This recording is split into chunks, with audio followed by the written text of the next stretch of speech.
You are watching Rahinijar TV with Ilama Sayyid Abdul Basit Bukhari.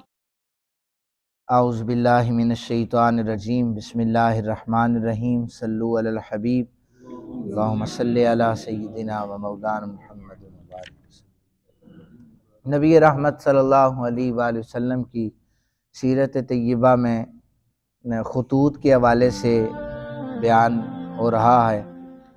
دو خطوط میں نے آپ حضرات کے سامنے جو کیسر و کسریٰ کو لکھے گئے یعنی روم اور ایران کو، آج تیسرے نمبر کا خط جو شاہ حبش کو لکھا گیا۔ ویسے یہ حبشہ کا جو بادشاہ تھا یہ انتہائی نفیس اور انتہائی اچھا بادشاہ تھا۔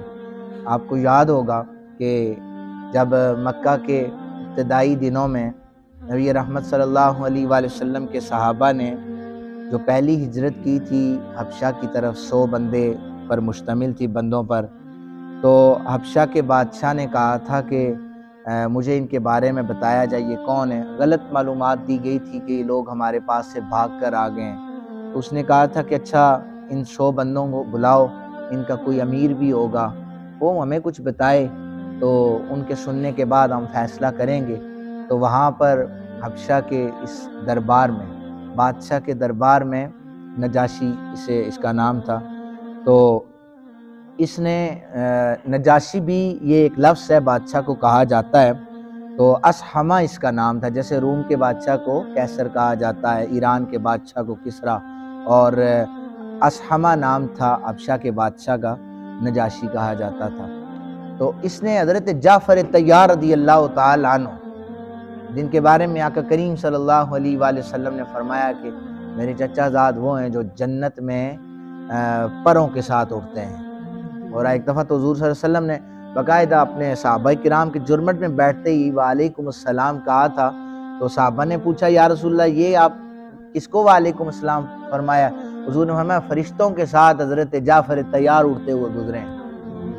تو حبشہ کے بادشاہ کے سامنے حضرت جعفر طیار نے سورہ مریم کی تلاوت کی تھی تو اس کا دل پگھل گیا تھا۔ تو یہ انتہائی اچھا انسان تھا، ہر قسم کی سہولت مسلمانوں کو اس نے میسر کی تھی۔ نبی اکرم صلی اللہ علیہ وآلہ وسلم نے ایک خط جو تیسرا تھا وہ اس کی طرف لکھا اور باقاعدہ طور پر اسلام کی دعوت دی۔ تو اس نے جب وہ خط پڑھنے کے بعد یہ محبت کرتا تھا حضور سے، اس نے وہ خط چوم کر اپنی آنکھوں سے لگایا اور پھر اپنے تخت سے نیچے اتر آیا اور توحید و رسالت کا اقرار بھی اس نے کیا۔ پھر اس کے بعد اس نے ایک خط حضور کو لکھا تھا، اس نے لکھا تھا کہ یا رسول اللہ آپ نے سچ فرمایا ہے، آپ کا خط موصول ہوا، جو آپ نے باتیں حضرت عیسیٰ علیہ السلام کے حوالے سے کہی ہیں میرا بھی یہی عقیدہ ہے، کہ حضرت عیسیٰ کے حوالے سے حبشہ کے لوگوں کا عقیدہ تھا وہ اللہ کے بیٹے ہیں۔ تو نبی رحمت صلی اللہ علیہ وآلہ وسلم نے فرمایا نہیں، عیسیٰ اللہ کے نبی ہیں۔ تو جو چیزیں لکھی تو یہ نبوت کا اقرار ہے کہ ہم تسلیم کرتے ہیں، آپ نے سچ فرمایا۔ جو حبشہ کی طرف خط لکھا گیا تھا اس کا نقشہ ظاہر پیش تو وہ نہیں ہوگا، لیکن آپ یہ دیکھ رہے ہوں گے اس انداز سے، اس ترتیب سے یہ والا خط حبشہ کی طرف لکھا گیا تھا، سید عالم صلی اللہ علیہ وآلہ وسلم نے لکھوایا تھا۔ یہ چیزیں محفوظ ہیں، لیکن ظاہر پرنٹ کے ذریعے سے یہاں پر الحمدللہ ہم نے بھی اس کا دیدار کیا ہے۔ یہ وہ خط ہے، یہ وہ رائٹنگ ہے حضور کے صحابہ نے لکھی تھی اور حبشہ کی طرف لکھی گئی تھی۔ اور اس نے کہا تھا کہ میں فی الحال اپنا بیٹا آپ کے پاس بھیج رہا ہوں، تو وہ آپ کی خدمت میں آئے گا۔ تو اس کے بعد اس کا بیٹا جو تھا وہ 60 آدمی لے کر حضور کی بارگاہ میں حاضر ہونا چاہتا تھا، لیکن سمندری طوفان آیا تھا تو وہ اس میں غرق ہو گیا تھا۔ عزیز مصر کے نام چوتھا خط تھا، یہ مصر کا بادشاہ تھا، مقوقس اس کا نام تھا، یہ بھی مذہباً عیسائی تھا۔ سید عالم صلی اللہ علیہ وآلہ وسلم نے جو خط ہرقل کو لکھا تھا روم کے بادشاہ کو، وہی اس کے ساتھ ملتا جلتا اسے بھی لکھا۔ خط لے کر حضرت حاتب رضی اللہ تعالیٰ عنہ آپ گئے تھے اور اس انسان کو خط پہنچایا، اس بادشاہ کو۔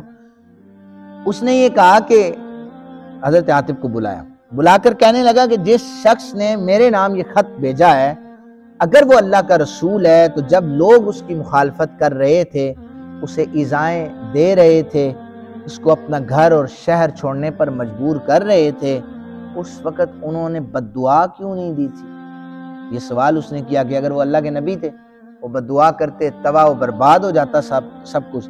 یہ ایک لاجیکلی آنسر تھا، الزامی جواب وہ لینا چاہتا تھا۔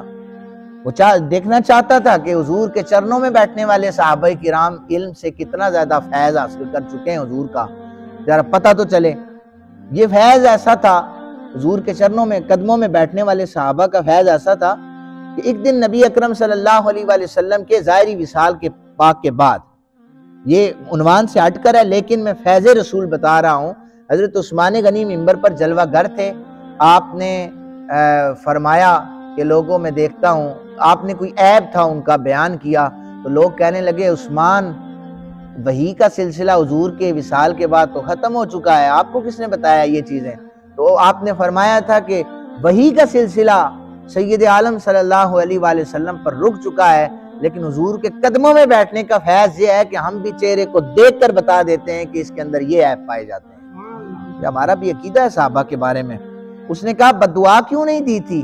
اب سوال تھا حضرت حاتب سے، منظور نظر صحابی تھے، بادشاہ کا خیال تھا مشکل سوال ہے، جواب نہیں دے گا، لیکن حضرت حاتب نے لاجیکلی آنسر جو دیا، اور یہ جو الزامی جواب ہوتا ہے انسان پھر کچھ کر نہیں سکتا، خاموش رہتا ہے۔ حضرت حاتب نے کہا تم حضرت کس نبی کے پیروکار ہو؟ کہنے لگا حضرت عیسیٰ کا پیروکار ہوں۔ تو تم انہیں اللہ کا بیٹا مانتے ہو؟ جی اللہ کا بیٹا مانتے۔ بتاؤ کہ جب دشمن انہیں صلیب پر لٹکا رہے تھے، گرفتار کر رہے تھے، تو انہوں نے دشمن کو بد دعا کیوں نہیں دی تھی؟ وہ بھی تو اللہ کے نبی تھے، بد دعا کرتے سارے تباہ و برباد ہو جاتے۔ وہ خاموش ہو گیا، کہنے لگا کہ احسنت انت حکیم جاء من حکیم، تم نے اچھی بات کہی ہے چونکہ تم ایک دانا کے قدموں میں بیٹھنے والے بندے لگتے ہو۔ اس نے اب یہ جملہ کہا، اس نے کہا کہ ہاں اس نے اسلام ہرکل کی طرح تخت و تاج نے اس کو اسلام قبول نہیں کرنے دیا، لیکن محبت میں آ کر اس نے 2 کنیزیں حضور صلی اللہ علیہ وآلہ وسلم کو بھیجی، اور ایک خچر جو تھا دلدل اس کا نام تھا، دلدل خچر کا نام تھا۔ تو غزوہ حنین میں حضور نبی رحمت صلی اللہ علیہ وآلہ وسلم اسی پر سوار ہو کے گئے تھے، اور 2 کنیزیں جو تھی ان میں ایک کنیز سیرین اس کا نام تھا۔ نبی رحمت صلی اللہ علیہ وآلہ وسلم نے اپنی بارگاہ کے شاعر، نعت گو شاعر حضرت حسان بن ثابت کے ساتھ جو ہے وہ ان کا عقد کر دیا تھا، اور دوسری جو خوش بخت تھی حضرت ماریہ قبطیہ تھی، آقا کریم صلی اللہ علیہ وآلہ وسلم نے انہیں اپنے پاس رکھا تھا، اور حضرت ماریہ قبطیہ کے بطن سے حضرت ابراہیم جو حضور کے بیٹے ہیں ان کی ولادت ہوئی تھی۔ اللہ تعالیٰ سے دعا ہے اللہ تعالیٰ ہم سب کو صحابہ کرام جیسی محبت عقیدت عطا فرمائے۔ وما علینا الا